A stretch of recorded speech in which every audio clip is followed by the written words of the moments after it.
Salut à tous, j'espère que vous allez bien. Aujourd'hui, je voudrais planter tous les arbustes que j'ai sélectionnés, que vous voyez là, histoire de créer une petite haie de protection, notamment contre les chevreuils qui viennent régulièrement visiter le potager.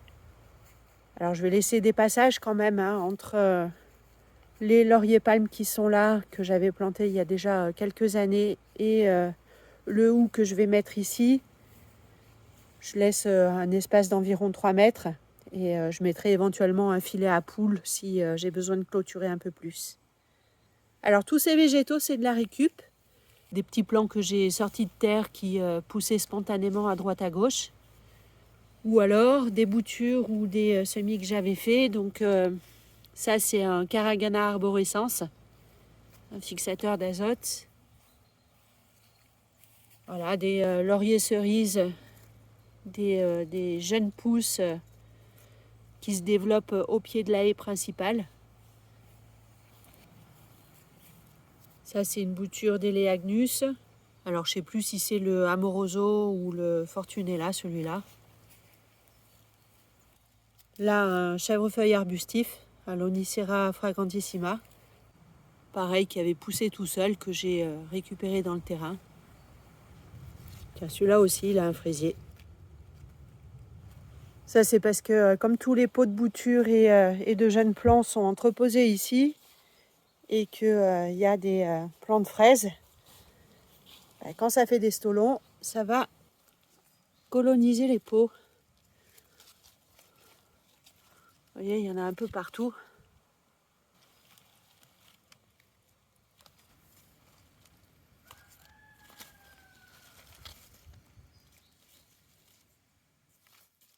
Enfin voilà, c'est la mission du jour, alors au boulot.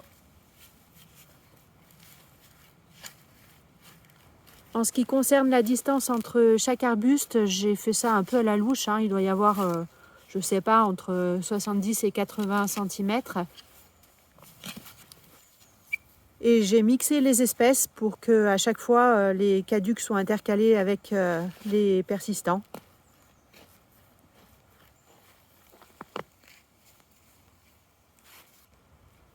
Le trou de plantation, je me dispense de le faire très large parce que de toute façon la terre ici est assez meuble et les racines ne vont pas avoir de mal à trouver leur place.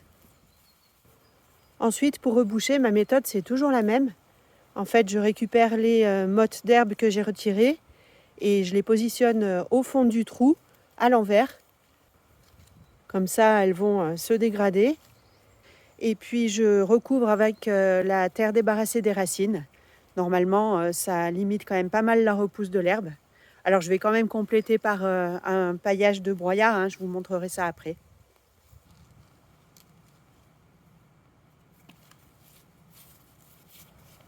Bon, j'ai de la chance. Dans ce coin, je ne suis pas sur la plaque rocheuse. J'ai juste 2-3 cailloux comme ça que je vais laisser dans le trou. Ils ne sont pas gênants. Avant de mettre la motte dans le trou, j'essaye de détortiller un petit peu le chevelu racinaire si jamais il a tourné au fond du pot. Et puis je fais en sorte que le collet soit au niveau du sol. Donc s'il faut relever un petit peu, je mets une motte d'herbe au fond du trou.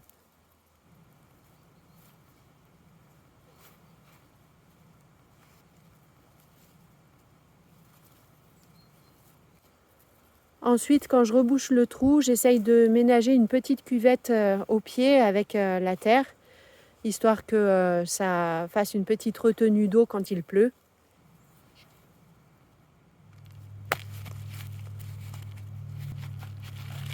Contrairement à mon habitude, là je vais me dispenser d'arrosage puisque ce sont des végétaux en pot et que le substrat à l'intérieur est bien humide. Et puis la terre, n'en parlons pas, elle est complètement détrempée. Donc je vais laisser faire la pluie, d'autant qu'il nous en annonce encore pas mal là dans les jours qui viennent.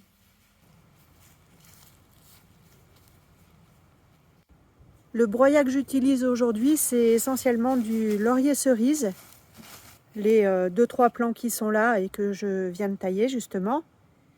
Et puis mélanger avec des branches du pêcher, le pêcher qui avait cassé sous le poids des fruits. Donc comme j'ai fini de ramasser les pêches maintenant, j'en ai profité pour lui faire une bonne coupe.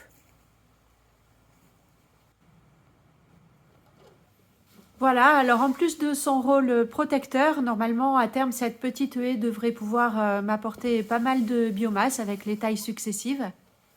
Si vous faites partie des habitués de la chaîne, vous aurez probablement constaté à travers les vidéos que j'utilise pas mal de broyats de déchets verts en tout genre ici au jardin. Et l'idée avec toutes les haies que je plante petit à petit autour du terrain, c'est justement d'en importer le moins possible de l'extérieur, de générer le plus de biomasse sur place pour pouvoir amender le sol de façon un peu plus autonome. Alors bien sûr, la boucle n'est pas complète parce que quand on exporte des fruits ou des légumes, forcément, il y a des minéraux qui sortent du circuit. Mais comme on se chauffe au bois et que ce bois n'est pas produit sur place, pour refaire le plein, je compte entre autres sur la cendre que je récupère et que j'épand un petit peu de partout sur le terrain.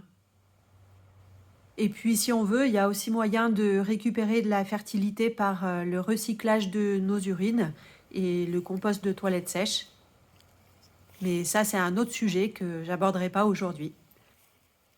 Pour l'heure, je vous souhaite un bon jardinage, portez-vous bien et je vous dis à bientôt. Bye bye.